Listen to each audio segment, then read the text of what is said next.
sekalian, bagaimana materi kemarin? Nggak terlalu susah karena saya cuma kasih kamu itu hanya 2 soal latihan ya, membuat pivot chart dengan pivot table. Nah, yang terakhir ini adalah materi kita yang paling terakhir, Nah, ini sambungan dari pivot table kemarin. Nah, kalian lihat di halaman 91, di situ kita akan membuat halaman utama dashboard.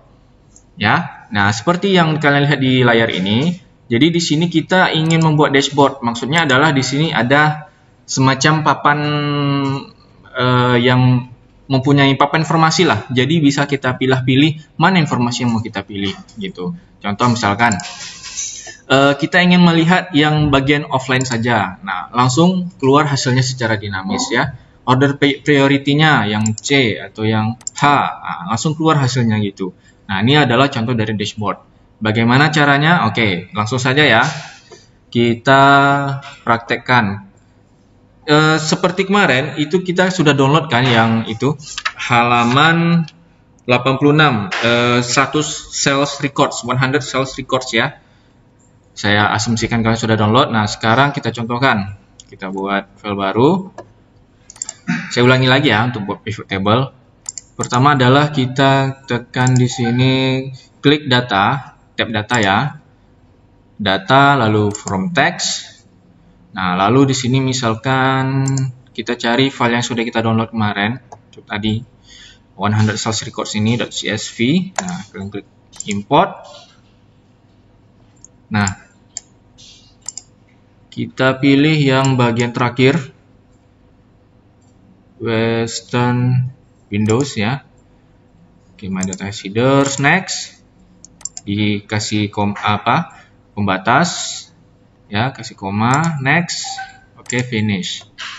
Existing worksheet ya, yang di sini. Ini tandanya nih. Oke, nah ini contoh dari CSV-nya. Ini datasetnya, data mentahnya ya. Nah, sekarang kita ingin membuat pivot table ya. Ini saya ulangi lagi supaya nanti bisa sealur ya, sejalan. Kita ingin membuat pivot table. Caranya adalah pertama kita ke insert, lalu kita klik di sini pivot table, select a table orange. Nah, di sini udah kelihatan ya garis putus-putus ini. Nah, di sini adalah range-nya dari mana ke mana yang akan dipilih sebagai pivot table-nya. Nah, pilih new worksheet ya. Jadi nanti di sheet yang berikutnya. Udah klik OK. Nah, selanjutnya baru kita pilih.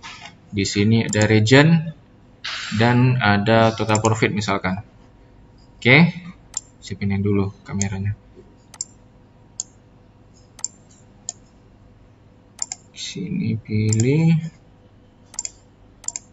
sama.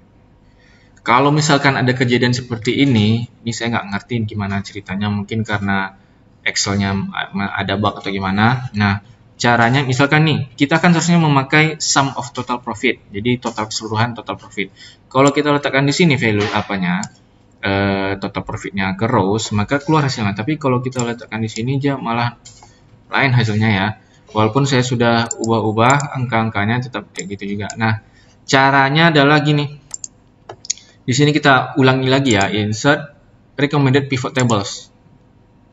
Nah, di sini kita pilih yang ada tulisan Asia-nya. Ini ya. Mana dia?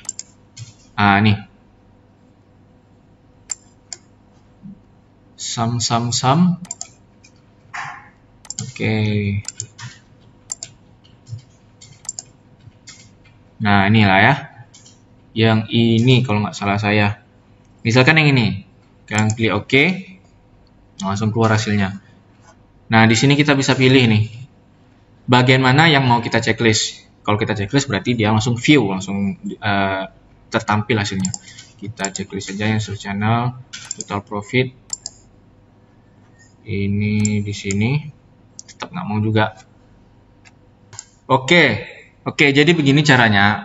Ini karena ada permasalahan dari Excel-nya. Dia menganggap kalau yang pemisahnya itu adalah koma. Sementara yang di sini datasetnya adalah titik. Nah, alasannya itu kenapa dia tidak bisa keluar hasil akhirnya ya, malah menjadi 11 atau segala macam. Nggak keluar hasil sebenarnya. Nah, jadi caranya adalah kita klik ini dulu, Ctrl F, kita replace dulu yang dari titik menjadi koma.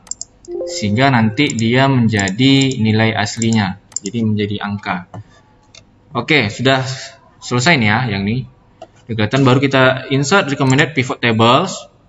Baru kita pilih di sini yang bagian Asia. Ini dia. Pilih yang ini ya. Ada total profitnya di sini, klik OK. Nah, ini sudah keluar hasilnya. Kita checklist yang ini, country dan sales channel. Total profit udah keluar hasilnya ya. Nah, ini cara mudahnya. Jadi langsung kita pilih, klik aja tadi insert recommended pivot tables. Oke, selanjutnya adalah di sini kita akan membuat pivot chartnya. Ya, caranya klik yang bagian analyze, baru pivot chart. Kita pilih yang bagian bar, klik OK. Oke.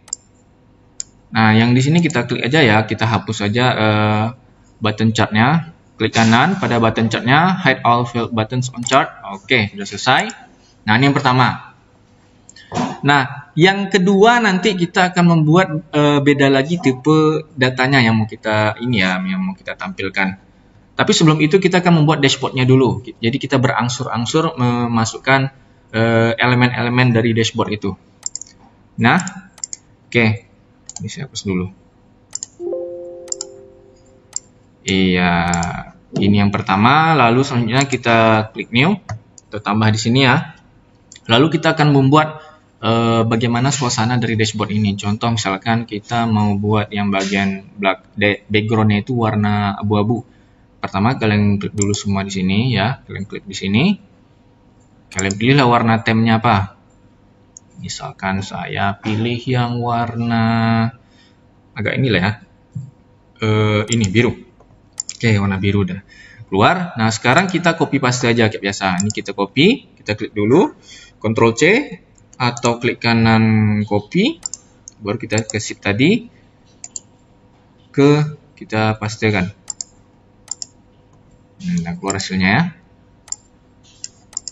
Nah, ini pilihan aja nih.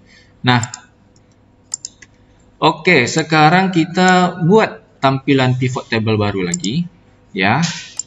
Jadi kita ambil datasetnya lagi ini ya. Nah, oke, kita ulang lagi. Kita buat pivot table yang baru lagi ya, dengan tipe data yang berbeda juga. Nah, kita insert pivot table. Kita klik OK. Nah, di sini kita pilih yang bagian region, item type, dan total profit. Nah, ini udah keluar hasilnya. Nah, ini kan udah beda nih tipe datanya. Yang pertama tadi itu adalah nih negara dan total profitnya. Yang kedua adalah item type-nya, tipe ini ya. Misalkan itemnya beda-beda tipenya nih, lalu profitnya berapa. Nah, ini kan berbeda nih. Nah, lalu kita buat pivot chart-nya. Kita klik dulu bagian di dalam pivot chart-nya, pivot table-nya, klik analyze, baru pivot chart. Lalu kita misalkan pilih yang tipe pie-nya, ya. Seperti ini hasilnya nanti. Kita klik OK. Oke, nah ini kan masih kurang ini nih. Kita hapus dulu ya buttonnya. Ini kan nggak kelihatan nih berapa persen ya. Kita harus arahkan kursornya dulu, baru keluar hasilnya. Ini kan nggak terlalu matching ya. Jadi kita pilih di sini design, quick layout, kita pilih yang ini, ya. Nah, keluar langsung hasilnya. Oke, udah jadi. Ini yang pivot chart kedua. Kita seperti biasa kita copy ya, Ctrl C, baru kita ke sini, Ctrl V. Nah, sudah keluar di sini.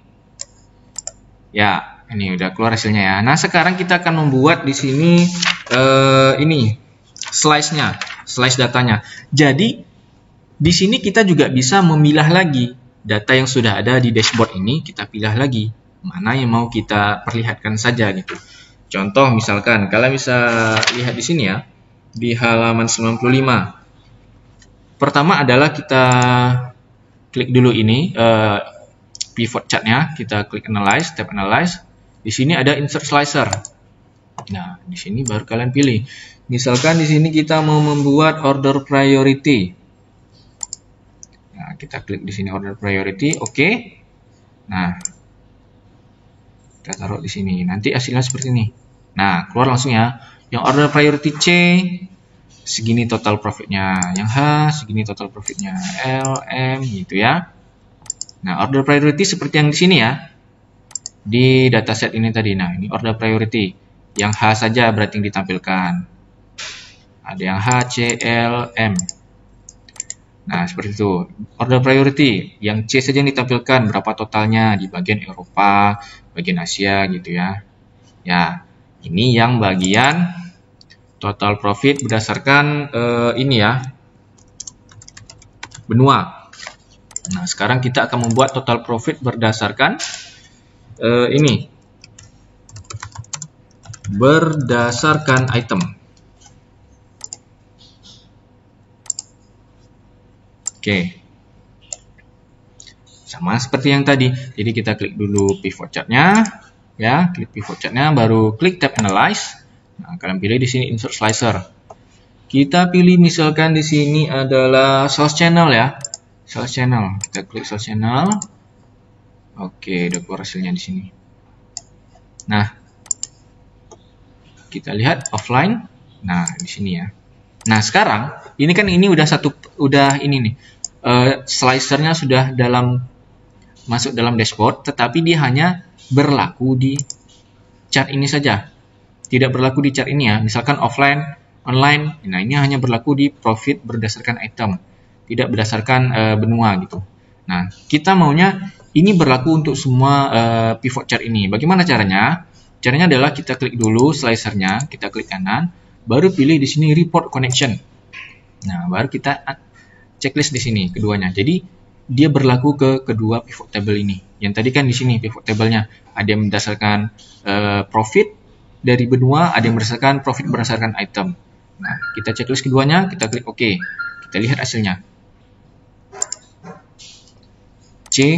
Nah, berlaku ya. Jadi dia sesuai dengan order priority-nya. Jadi dia disaring, difilter.